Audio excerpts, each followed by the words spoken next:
Welcome back to the Age of Asparagus. Thank you for joining us again.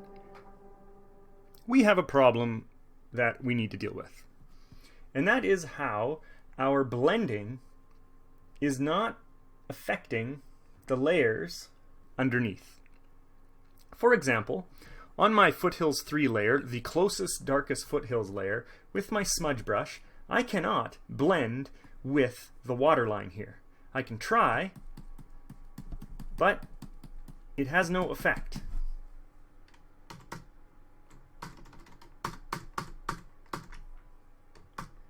This is not a problem that Bob Ross has, because Bob Ross has a single layer, and when he blends his paint with his magic white underneath, it all blends beautifully.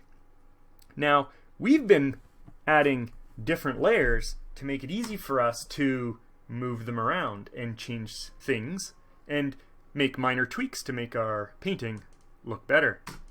But there are times when we want to be able to blend just like Bobby does.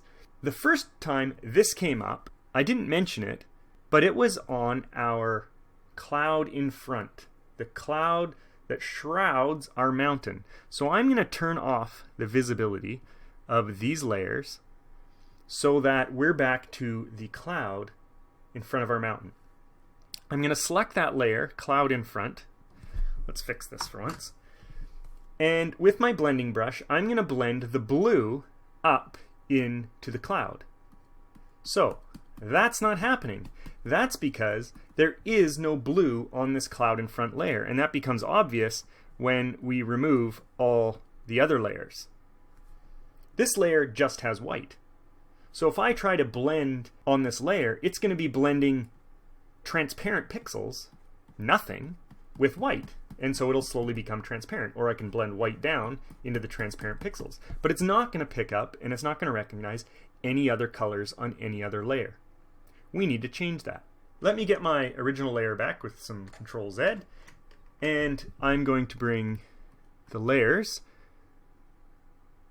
visible again up to the cloud in front. Control Z, make sure I have it all back. Now, I actually want to blend that blue with the cloud. We can do that by going to our brush engine, and with our 2-inch blender, I'm going to turn on overlay mode. This will paint on the current layer, but use all layers that are currently visible for smudge input, this being a color smudge brush. So, now, can I blend that blue in? I can. Now, this section here isn't set up very well for smudging because when this occurred, we just carried on. And most of this is going to be covered by foliage in our foreground, so I'm not going to worry about that much now. But let's go back and take a look at our foothills.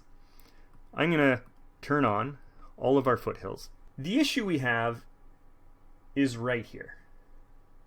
And depending on how far down you smudged your foothills, you may also have issues with the bottom of this foothill layer, for example here, not blending very well with the next foothill layer. And we can show that if I hit T, and I need to select Foothills 3 now, and now I can move it, and if I move up like this, you can see here the foothills layer underneath is not going to be blended with the layer in front. And if I tried to blend it, it wouldn't work.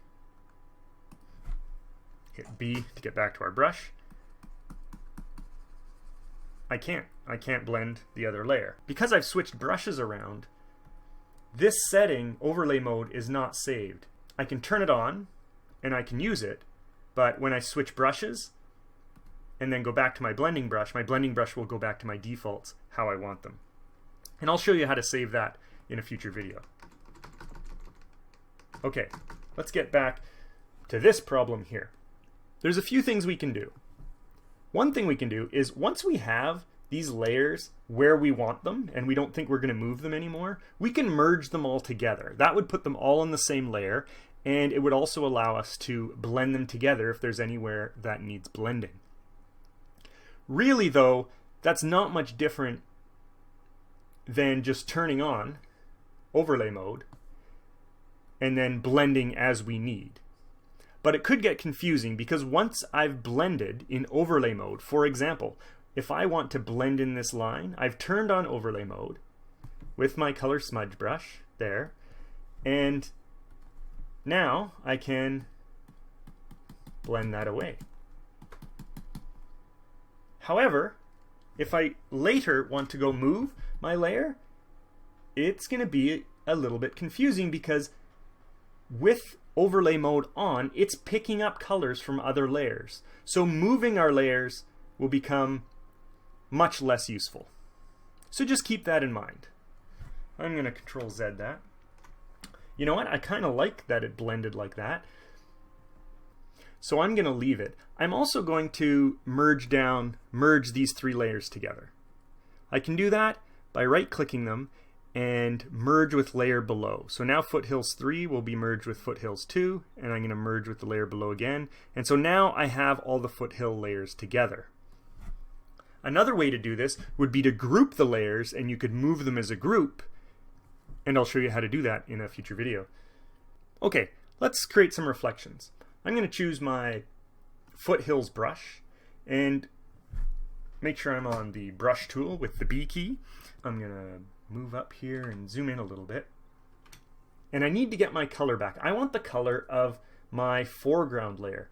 Now, I mentioned here I've got my color history around here. I don't know what green this is, so that's not going to be too helpful. So how can I get this color again? I actually remember how to get it because we mixed it pretty specifically. If you haven't restarted Krita yet, then you'll still have your selectors in the proper spots. I had a mountain mixture. I mixed it with about 50% sap green and then just less than 50% Prussian blue. And then we went one lighter for this one.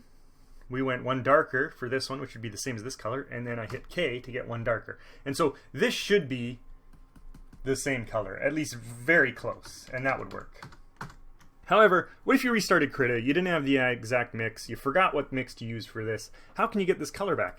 So we can use the color picker, which you can do with the P key to switch, or even better, you can hold down Control and you'll get a color picker, and when you let go, you'll go back to the brush tool. That's pretty cool. So I can hold down Control, and as I drag around my painting, I'm going to be picking up all those colors, and I can figure out which color I want. And you can see the foreground color on that big band here in our digital colors mixer flashing around.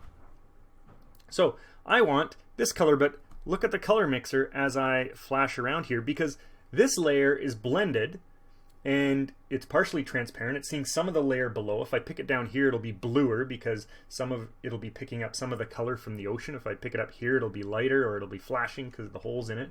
When we painted this layer, we painted only with a single color. Although it has various levels of transparency because of the blending, it is only a single color. So how do we just pick just from this layer and not with what's blended with it below?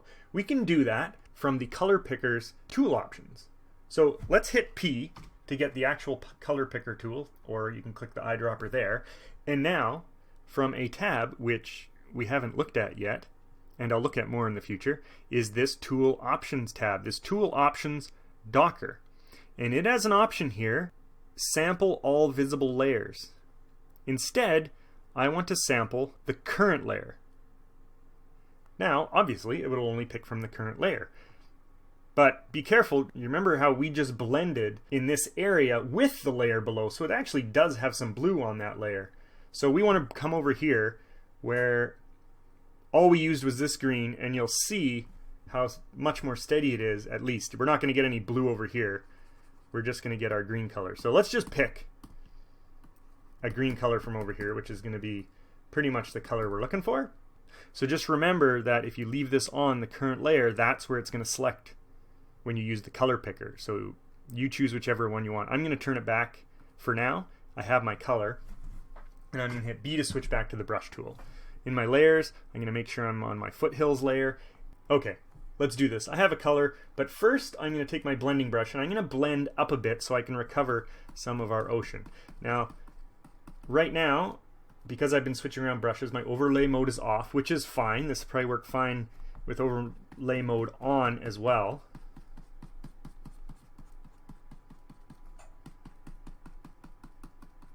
And Now, switching back to our brush, I'm going to create some strokes down, kind of matching our tree line there a little bit. And go back to the blending brush, and we're going to blend this slightly. So these are going to be our reflections in the water. Be careful not to blend it too much, and don't underblend it either. We want to lose some of the detail in the reflections. And like Bobby, you can gently blend left and right as well. I am going to blend this section better. Okay, so I had to come back and re-record these last two videos. So from this point on, you may notice a bit of discontinuity in the videos, in the layout. It should only be slight and it shouldn't affect anything, but just be aware that for the rest of this video, you're going to notice that there are a different set of foothills, which were the original ones I drew when I first recorded the series. Now we want to create our water line and a few little ripples. So we already have a palette knife, which is perfect for that. It's at the wrong angle though. And we're going to be actually using these little ripple lines quite a bit. So let's just create a brush for it. We can use the same brush. The only thing I want to do is I want it to be flat. Just like that. Perfect. Otherwise we'll have to tie a bucket to the side of our painting. Right, Bobby? Okay, let's annotate. We got BR palette knife. We're going to call this water. So our water horizontal palette knife. And let's pull that back up. To create this icon, let's just create some horizontal lines here. There we go. So we know what we're talking about. Yeah, just like that. Perfect. We'll save that. Save to presets. We're going to close this. Let's go to our preset brushes. You can filter it if you need to find it. BR. We're looking for the BR palette knife water. I'm going to add the tag to it. Right click, assign a tag, Bob Ross. Should show up now. There we are. Got some water reflection lines. And the palette knife's forced horizontal here, which is awesome. So we can just choose a transition line and add in very gently, add in this line here. This is a pretty cool looking effect. It works really well. And we're going to add it all the way along here, where our reflections start, and then you can start bringing some of them out here, just like Bobby does, as ripples out into the water. That is pretty cool. I dragged one along here. I'm going to undo that. Control Z. That one I didn't like. That one I dragged forward like that, which I don't want to do. We want to keep our strokes horizontal for the most part. There we go. And we got ourselves some ripples. Thanks again for joining us. Hope you come back next time, where we are gonna study total and absolute power, as instructed by Bob Ross.